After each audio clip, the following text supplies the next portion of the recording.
Welcome to Educlick your online study partner. Good morning दोस्तों, कैसे हो आप लोग? गुड मॉर्निंग सबको, राम राम। क्या हाल चाल है सबके? और पढ़ाई लिखाई कैसे चली आप लोगों की? कौन कौन लाइव पर आ गए? सिंगर विकास कौंदी सर लाइव है क्या? हाँ भाई बिल्कुल लाइव है।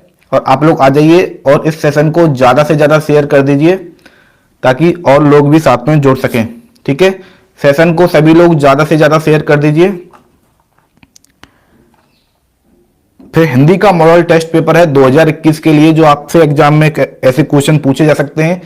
वन लाइनर क्वेश्चन है, हर एक चैप्टर से उठाए गए क्वेश्चन है जो आपके सिलेबस 2021 के लिए जो सिलेबस आया है उसके अकॉर्डिंग सारे क्वेश्चन बनाए गए हैं। ठीक है, विद इंक्लूड ग्रामर भी है साथ में, जो ग्रामर से रिलेटेड जो भी 4 टॉपिक थे आपके, बाकी का ग्रामर का पोर्शन हटा दिया गया है। तो समास और वाक्य शुद्धिकरण, इसके अलावा मुहावरे और लोकोक्ति, ये केवल आपके ग्रामर के पोर्शन रह गए हैं। ठीक है, तो इनमें से आपसे क्वेश्चन है वो पूछे जाएंगे। तो एक बार सेशन को ज्यादा से ज्यादा शेयर कर दीजिए, और जो पहली बार चैनल पर विजिट कर रहे हैं वो चैनल को सब्सक्राइब कर लें, साथ में बेल आइकन दबा दें जिससे आपको कोई भी नेक्स्ट जो भी अपडेट होती है वो आपको अवेलेबल हो सके। ठीक है, तो देखिए राजस्थान बोर्ड के लिए 2021 हिंदी का मॉडल टेस्ट पेपर है पहला 2021 के लिए, जो आपसे पूछा जा सकता है। ठीक है, आपको दिख रहा होगा। चलिए फिर क्वेश्चन स्टार्ट करते हैं। देखिए क्वेश्चन आपसे एक भी नहीं रहना चाहिए। यदि आप इन वन लाइनर क्वेश्चन को कंप्लीट सॉल्व कर लेते हैं, यानी डायरेक्टली इनके आंसर आपको पता है, इसका मतलब यह है कि आपकी तैयारी काफी अच्छी है और आप बड़े क्वेश्चन भी सॉल्व करने में आपको कोई भी प्रॉब्लम नहीं आएगी। ठीक है, और जैसा कि मुझे लगता है, देखिए अभी जैसा कि आप लोगों के स्कूल तो अभी खुल नहीं रहे, यदि आपके एग्जाम यदि होते हैं तो आपसे बड़े क्वेश्चन पूछने के चांस कम रहेंगे, क्योंकि स्कूलों में आपके लिए पढ़ाई नहीं कर पाई गई है, तो आपने ही सेल्फ स्टडी की है, तो लॉन्ग टाइप क्वेश्चन है वो आपसे शायद ही पूछे जाएंगे। ठीक है, चलिए कोई नहीं, अपन तो स्टार्ट करते हैं। देखिए पहला क्वेश्चन है, आपको स्क्रीन पर दिख रहा है कि सूरदास किस आचार्य से दीक्षित हुए थे। तो इसका आंसर आपको बताना है कि सूरदास किस आचार्य से दीक्षित हुए थे। तो सूरदास वल्लभ आचार्य, सूरदास वल्लभ आचार्य से दीक्षित हुए थे, इसका राइट आंसर ये होगा। ठीक है, इसके बाद आपको स्क्रीन पर नेक्स्ट क्वेश्चन दिख रहा है कि लक्ष्मण परशुराम प्रसंग में गादी सुनु, देखिए अच्छे से देखिए कि लक्ष्मण परशुराम प्रसंग में गादी सुनु किसके लिए प्रयोग किया गया है। तो इसका राइट आंसर क्या होगा? इसका राइट आंसर होगा महर्षि विश्वामित्र के लिए। किसके लिए? महर्षि विश्वामित्र के लिए यहां पर जो ये गादी सुनु शब्द है उसका उपयोग किया गया है लक्ष्मण परशुराम प्रसंग में। ठीक है, महर्षि विश्वामित्र इसका राइट आंसर होगा। चलिए नेक्स्ट क्वेश्चन करते हैं। देखिए नेक्स्ट क्वेश्चन आपको स्क्रीन पर दिख रहा है कि जयशंकर प्रसाद का निधन कब हुआ था। तो आपको बताना है कि जयशंकर प्रसाद का निधन कब हुआ था। तो कब हुआ था इनका निधन? सब लोग कमेंट करके बताइए कि इसका निधन कब हुआ था जयशंकर प्रसाद जी का। तो इनका निधन हुआ था सन 1937 में। कब हुआ था? सन 1937 में हुआ था। सारे अच्छे क्वेश्चन है, ये आपसे एग्जाम में पूछे जा सकते हैं, तो आपको वीडियो को स्किप नहीं करना है, छोड़ना नहीं है बिल्कुल वीडियो को। ठीक है, लास्ट तक और अंत तक बने रहना है, और साथ में अपने दोस्तों को शेयर करते रहिए ताकि वो भी अपनी परफॉर्मेंस को चेक कर सके, और उन लोगों की हिंदी की कैसी तैयारी है उनको पता चल जाएगा आज। चलिए नेक्स्ट क्वेश्चन करते हैं। देखिए 15 नवंबर 1937, ठीक है भाई 1937 में, बिल्कुल सही है।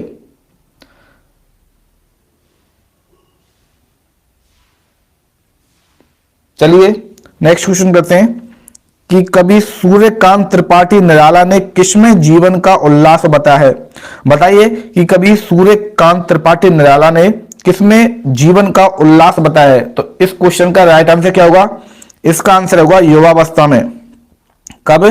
युवावस्था में। तो कवि सूर्यकांत त्रिपाठी निराला ने जीवन का उल्लास बताया है युवावस्था में। ठीक है, इसके बाद नेक्स्ट क्वेश्चन है कि कविता दे रखी है उषा की लाली कविता में हिमगिरी किसे कहा गया है। तो इसका आंसर तो वैसे सबको पता होना चाहिए कि हिमगिरी किसे कहते हैं? हिमालय को कहा जाता है। किसको? हिमालय को कहा जाता है। तो इस कविता में भी हिमगिरी शब्द उपयोग किया गया है हिमालय के लिए। ठीक है, चलिए नेक्स्ट क्वेश्चन करते हैं। देखिए नेक्स्ट क्वेश्चन आपको स्क्रीन पर दिख रहा है कि भारतेंदु जी कि उस अपूर्व पाठशाला के प्रथम अध्यापक कौन थे। भारतेंदु जी के उस अपूर्व पाठशाला के प्रथम अध्यापक कौन थे। तो इसका राइट आंसर क्या होगा, जल्दी से कमेंट करके बताइए कि इसका राइट आंसर क्या होगा। तो देखिए पंडित मुग्धमणि शास्त्री तर्क वाचस्पति थे। कौन? पंडित मुग्धमणि शास्त्री। ठीक है, पंडित मुग्धमणि शास्त्री तर्क वाचस्पति, तर्क वाचस्पति। ठीक है, ये नाम आपको याद रखना है, ये इनकी पाठशाला के प्रथम अध्यापक थे। ठीक है, चलिए नेक्स्ट क्वेश्चन करते हैं। देखिए नेक्स्ट क्वेश्चन है कि ईदगाह कहानी की बात की गई है कि ईदगाह कहानी में हामिद की दादी का नाम क्या है। बताइए ईदगाह कहानी में हामिद की दादी का नाम क्या है। तो ईदगाह कहानी में हामिद की दादी का नाम है अमीना। क्या है? अमीना। ये आपको याद रखना है। ठीक है, चलिए नेक्स्ट क्वेश्चन है कि ईश्वर विरोधी बात कौन सी मानी जाती है। बताइए कि ईश्वर विरोधी बात कौन सी मानी जाती है। तो देखिए जो बात वेद विरोधी होती है वही ईश्वर विरोधी होती है। कौन सी? जो बातें वेद विरोधी होती हैं वही बातें ईश्वर विरोधी मानी जाती हैं। ठीक है, तो ये इसका राइट आंसर हो जाएगा। चलिए नेक्स्ट क्वेश्चन करते हैं। देखिए नेक्स्ट क्वेश्चन है कि कन्याकुमारी किन तीन सागरों का संगम होता है। बताइए कि कन्याकुमारी में किन तीन सागरों का संगम होता है। तो इसका राइट आंसर क्या होगा। तो कन्याकुमारी में देखिए अरब सागर, अरब सागर, हिंद महासागर। ठीक है, हिंद महासागर, इसके बाद बंगाल की खाड़ी, बंगाल की खाड़ी। तो इन तीनों सागरों का संगम होता है किसमें? कन्याकुमारी में। ये आपको याद रखना है। ठीक है, चलिए नेक्स्ट क्वेश्चन करते हैं। देखिए नेक्स्ट क्वेश्चन है ईर्ष्या तू ना गई मेरी मन से निबंध किस पुस्तक से संकलित है। बताइए ईर्ष्या तू ना गई मेरे मन से निबंध है वो किस पुस्तक से संकलित है। तो इसका राइट आंसर क्या होगा? कोई बता रहा है क्या इसका राइट आंसर क्या होगा? इसका राइट आंसर होगा अर्धनारीश्वर। ये आपको याद रखना है, यह अर्धनारीश्वर पुस्तक से लिया गया है। ठीक है, अर्धनारीश्वर। चलिए अब देखिए, अब आपका ग्रामर वाला पोर्शन आ जाता है और समास है, ये आपके 4 नंबर का आपके एग्जाम में पूछा जाएगा। कितना? 4 नंबर से एग्जाम में पूछा जाएगा। चलिए देखिए आपके लिए क्वेश्चन है कि प्रत्यक्ष, देखिए ये शब्द रखा है प्रत्यक्ष का आपको समास विग्रह करना है और समास का नाम बताना है। तो बताइए प्रत्यक्ष में कौन सा समास होगा और उसका समास विग्रह क्या होगा। तो देखिए प्रत्यक्ष का समास विग्रह होगा अक्ष अक्ष। क्या होगा? अक्ष अक्ष। प्रत्यक्ष का समास विग्रह होगा अक्ष अक्ष। ठीक है, और इसमें समास का नाम आपको पता चल ही गया होगा। कौन सा होगा? अव्ययी भाव समास होगा। कौन सा? अव्ययी भाव समास होगा। ठीक है, बिल्कुल। हाँ भाई, तो ज्यादा से ज्यादा लोगों को शेयर करते रहिए और हर एक क्वेश्चन का आंसर कमेंट करके बताइए। ठीक है, तो प्रत्यक्ष का समास विग्रह होगा अक्ष अक्ष और इसमें समास होगा अव्ययी भाव। ये आपको समझना है। ठीक है, चलिए नेक्स्ट क्वेश्चन करते हैं। देखिए नेक्स्ट क्वेश्चन आपको स्क्रीन पर दिख रहा है कि दोपहर शब्द, देखिए दोपहर शब्द में कौन सा समास है तथा इसका समास विग्रह कीजिए। वैसे देखिए कि समास के जितने भी उदाहरण हैं, उदाहरण को देखते ही आपको समझ में आ जाना चाहिए कि कौन सा समास होगा। तो देखिए दोपहर का यदि समासिक विग्रह किया जाए तो इसका समासिक विग्रह होगा दो पहरों का, दो पहरों का समाहार, दो पहरों का समाहार। तो जिसमें समाहार वाली बात आती है तो कौन सा समास होता है? उसमें होता है द्विगु समास। कौन सा? द्विगु समास। ठीक है, ये आपको याद रखना है, द्विगु समास होता है उसमें। ओके, चलिए नेक्स्ट क्वेश्चन करते हैं। देखिए नेक्स्ट क्वेश्चन आपको स्क्रीन पर दिख रहा है कि पेड़ों पर कोयल बैठी है। देखिए अच्छे से पढ़िए, वाक्य को शुद्धिकरण रूप में लिखना है, यानी वाक्य को आपको शुद्ध रूप में लिखना है। तो इसको अच्छे से पढ़ना है। देखिए जो शुद्धिकरण वाले क्वेश्चन आते हैं उनको आपको बहुत अच्छे से पढ़ना होगा कि देखिए पेड़ों पर कोयल बैठी है, तो क्या ये सही है? ये बिल्कुल सही नहीं है, यह गलत है। ठीक है, क्योंकि देखो पेड़ों पर कोयल बैठी है, क्योंकि पेड़ कितने हैं? बहुत सारे, तो कोयल भी बहुत सारी होंगी ना। अब एक कोयल है वो अलग अलग पेड़ पर तो एक साथ बैठती नहीं मिल सकती। ठीक है, तो इसका सही होगा कि पेड़ों पर कोयलें बैठी हैं, कोयलें बैठी हैं, ठीक है। तो ये इसका बिल्कुल सही शुद्ध रूप हो जाएगा। अब देखिए नेक्स्ट क्वेश्चन है कि आपका कमीज फट गया है, तो वाक्य को शुद्ध रूप में लिखिए। तो इसको कैसे लिखेंगे, इसको लिखेंगे आपका, इसको लिखेंगे आपकी कमीज। तो देखिए कमीज क्या है, एक फीमेल वर्ड है, ठीक है, एक स्त्रीलिंग में आता है। तो आपकी कमीज फट गई है, ना कि फट गया है, आपकी कमीज फट गई है। तो ये इसका सही रूप हो जाएगा, ठीक है। चलिए नेक्स्ट क्वेश्चन करते हैं। देखिए जो बाकी शुद्धिकरण से रिलेटेड क्वेश्चन है वो भी आपसे 4 नंबर के पूछे जाएंगे, ओके। चलिए नेक्स्ट है कि बेटे सबसे नमस्ते करो, वाक्य को शुद्ध रूप में लिखिए।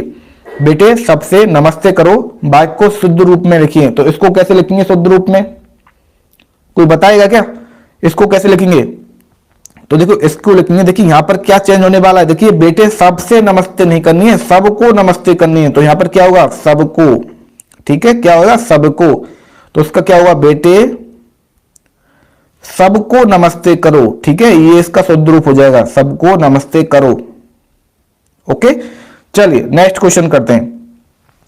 अब भाई क्वेश्चन आ जाते हैं मुहावरे से रिलेटेड, ठीक है। तो मुहावरे वाले क्वेश्चन है, ये आपसे पूछे जाएंगे और इनका आंसर आपको देना है। तो देखिए पहला मुहावरा है, देखिए कुम्मड़ बतिया होना। देखिए अच्छे से समझिए, काफी अच्छा मुहावरा है कि कुम्मड़ बतिया होना, मुहावरे का अर्थ बताइए।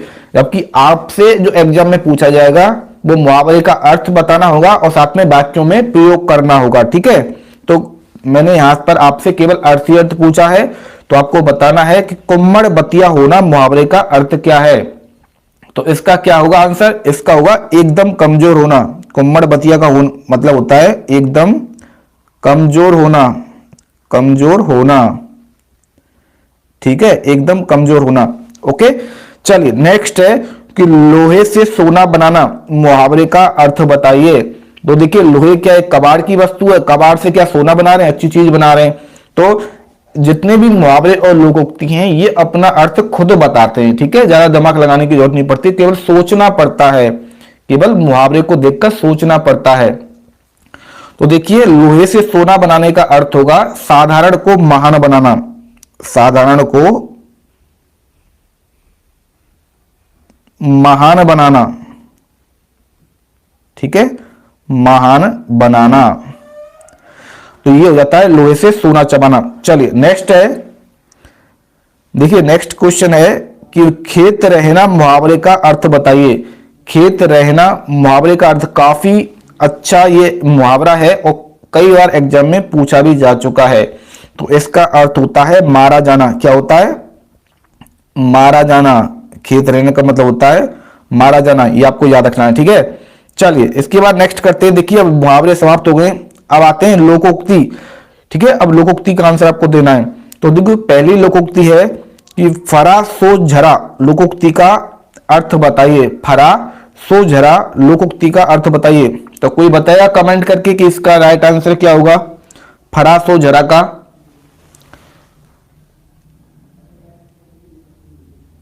बिल्कुल आयुषी शर्मा, मारा जाना, हाँ ठीक है। अब देखिए 19वां है कि फरा सो झरा लोकोक्ति का अर्थ है। तो फरा सो झरा लोकोक्ति का अर्थ होगा उन्नति के बाद पतन भी होता है। क्या होगा, देखिए उन्नति के बाद पतन भी होता है, पतन भी होता है, ठीक है, ये इसका राइट आंसर हो जाएगा। अब देखिए नेक्स्ट लोकोक्ति है कि हाथ कंगन को आरसी क्या।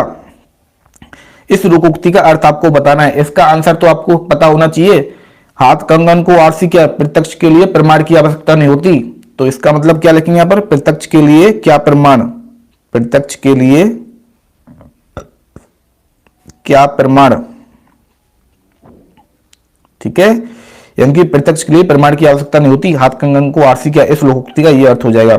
इसके बाद देखिए नेक्स्ट है, लास्ट है, आपको दिख रहा है कि सांच को आंच नहीं। लोकोक्ति का अर्थ बताना है कि सांच को आंच नहीं। तो इसका आंसर मैं आपको यहां पर लिख के बता देता हूं कि सच्चा आदमी है वो किसी से नहीं डरता है। तो क्या होगा इसका, सांच को आंच नहीं, यानी कि सच्चा आदमी नहीं डरता है, ठीक है, नहीं डरता है। तो देखिए इस तरह से वन लाइनर क्वेश्चन पूछे हैं मैंने आपसे, और इस तरह से आपके 21 क्वेश्चन में ये पहला मॉडल टेस्ट है कंप्लीट हो जाता है। इसमें मैंने आपसे हर एक चैप्टर जो सिलेबस में दिया है 2021 के अकॉर्डिंग उससे एक ही क्वेश्चन उठाया है, और ग्रामर जो आपके सिलेबस में दे रखी है वहां से भी क्वेश्चन उठाए गए हैं। ठीक है, तो इस तरह का कुछ पैटर्न है, वो वन लाइनर क्वेश्चन में आपका मॉडल टेस्ट पेपर में पूछा जाएगा। मतलब जो भी आपका एग्जाम होगा, जब भी आपका एग्जाम होगा उसमें ये पूछा जाएगा। तो यदि आपसे डायरेक्टली इन क्वेश्चन के आंसर आपको आते हैं तो बड़े क्वेश्चन आप कर भी लोगे, कोई प्रॉब्लम नहीं आएगी। लेकिन यदि आपको सोचना पड़ रहा है और आप छोटे छोटे क्वेश्चन भी नहीं निकाल पा रहे हैं तो पक्की बात है कि आप लोगों की तैयारी काफी अच्छी नहीं है। तो आपको और मेहनत करने की जरूरत है और तैयारी करने की जरूरत है। और जिन लोगों के ये क्वेश्चन बिल्कुल सारे के सारे सही होते हैं, इसका मतलब उनकी काफी अच्छी तैयारी है। ठीक है, तो उनको परेशान होने की जरूरत नहीं है। अपनी तैयारी को उसी तरह से बनाए रखिए। जो भी है जिसपे होता है या नहीं होता है, अपनी तैयारी को अच्छे से बनाए रखिए। अभी आपके पास टाइम है, अभी तो कोई फिक्स है नहीं है कि स्कूल कब खोलेंगे और आपके एग्जाम कब होंगे। तो आप तो अपनी तैयारी बना के रखिए। ठीक है, जब तक आपके एग्जाम होंगे तब तक आपकी शानदार वाली तैयारी हो जाएगी, यदि आप कंटिन्यू तैयारी रखते हैं तो। ओके, तो आज का मॉडल टेस्ट पेपर यहीं पर समाप्त होता है, आपका सेशन भी यहीं पर खत्म होता है। यदि आपको ये वीडियो पसंद आती है तो आप इसको लाइक करेंगे, और जो चैनल पर पहली बार विजिट किए वो चैनल को सब्सक्राइब करेंगे, साथ में बेल आइकन दबाएंगे जिससे आपको चैनल से रिलेटेड हर एक नोटिफिकेशन उपलब्ध हो सके। देखिए सिंगर विकास कौंदी बोल रहे हैं कि सर हिंदी तो पढ़ाई नहीं है आपने। हाँ, मैंने हिंदी नहीं पढ़ाई है, लेकिन आपने हिंदी कहीं से तो पढ़ी होगी। ये तो है नहीं कि आप लोग अभी तक बिल्कुल ऐसे शांत बैठे हो किताब बंद करके। आपने हिंदी कहीं ना कहीं से पढ़ी है, चाहे सेल्फ स्टडी की है, चाहे किसी और दूसरे चैनल से की है। तो अभी मौका है आपको अपनी परफॉर्मेंस को चेक करने का। ठीक है, बिल्कुल मिस्टर अभी कह रहे हैं लाइक शेयर कमेंट, बिल्कुल सही बात है मिस्टर अभी। सर हिंदी में महत्वपूर्ण निबंध भी बताओ, बिल्कुल बताया जाएगा आपको। बिल्कुल महत्वपूर्ण निबंध बताएंगे कि हिंदी में आपकी बार कौन सा निबंध है वो आपसे पूछे जा सकते हैं। ठीक है, तो इस सेशन को आपको ज्यादा से ज्यादा शेयर करना है ताकि और लोगों तक भी पहुंच सके और वो भी अपनी परफॉर्मेंस को चेक कर सकें। ठीक है, अपन मिलते हैं एक नेक्स्ट सेशन में। तब तक आप हंसते रहिए, मुस्कुराते रहिए और शानदार तरीके से अपनी पढ़ाई को जारी रखिए। मिलते हैं नेक्स्ट सेशन में।